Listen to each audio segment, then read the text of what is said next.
जयमसी म सन्तोष निरौला दमक झापाबाट आज म तपाईहरुलाई एउटा विषयमा वचन लिएर आएको छु। अब जवानहरूले चाहिँ संसारको कुराबाट छुटकारा पाउनु पर्छ। आज तपाईले हेर्नुहोस् मण्डलीमा विकृति आएको छ, धेरै कुराको विकृति आएको छ हैन। मैले भनिराख्नु पर्दैन। तपाईले मैले पनि अगाडि पनि धेरैवटा भिडियोहरु हालिसकेको छु अरूको निम्ति प्रार्थना गर्ने हैन। जवानहरुको निम्ति हामीले कुलतमा फसेको जवानहरुको निम्ति हैन हामीले प्रार्थना गर्नुपर्ने कुराहरुको बारेमा, अरूको निम्ति प्रार्थना गर्नुपर्ने कुराहरुमा। अब तपाईहरुले अरूको निम्ति प्रार्थना गर्न सुरु गर्नुस् भने मैले अगाडि पनि तपाईलाई भनिसकेको छु। अब चाहिँ जवानहरुले चाहिँ मण्डलीको जवानहरुले चाहिँ के पाउनु पर्छ? शरीरबाट छुटकारा पाउनु। शरीरबाट भन्नु मतलब तपाईको शारीरिक कुराहरुबाट, भौतिक कुराहरुबाट, संसारको कुराबाट। तपाईले हेर्नुस् जवानहरुले चाहिँ के गर्दैछ भन्दा चाहिँ नक्कल गर्दैछ के अहिले संसारको नक्कल गर्दैछ।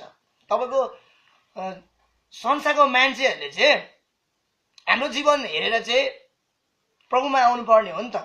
तर के गरिरहेको छ भन्दाखेरि चाहिँ क्रिस्चियनहरु अर्थात जवानहरुले चाहिँ संसारको क्यारिकेचर, संसारको नक्कल गरिरहेको छ क्या। ठीक उल्टो भइरहेछ नि त हैन। तपाईले बाइबलदेखि संसारलाई हेर्नु पनि तर संसारबाट बाइबललाई हेरेको छ। अब अहिलेको विश्वासीहरु कस्तो भइरहेछ भन्दा तपाईको ठ्याक्कै संसारको नक्कल गरिरहेछ क्या। अब बाइबलले भन्छ हेर त पुरानो बिते गएको छ नयाँ आएको छ भनेर भन्छ। तर नयाँ आएको चाहिँ कस्तो नयाँ आएको छ त? संसारको फेसन पो आएको रहेछ त नयाँ भनेको चाहिँ हैन। अनि कतिपल्ट चाहिँ हामी त्यो कुराहरु गर्छ नि त। मैले अस्ति तपाईलाई वचन हालेको थिएँ व्यक्तिगत सम्बन्धको विषयमा हालिरहेको थिएँ। अनि तपाईको अहिले के छ?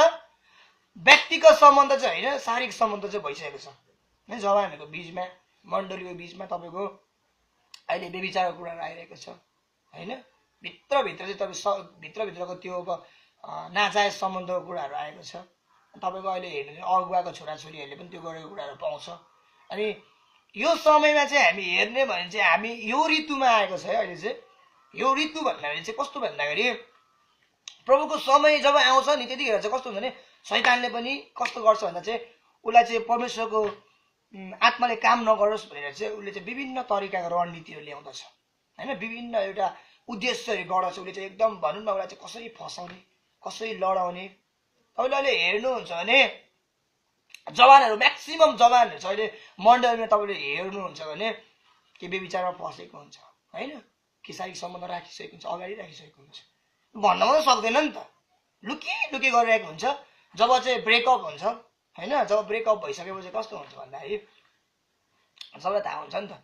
त्यतिखेर चाहिँ टेन्सन हुन्छ हैन। अनि कति त सुसाइड पनि गर्छ। अनि सुसाइड गर्ने मान्छे स्वर्ग जाँदैन नि त। बाइबलले हामीलाई त्यो कुरा सिकाउँदैन नि त।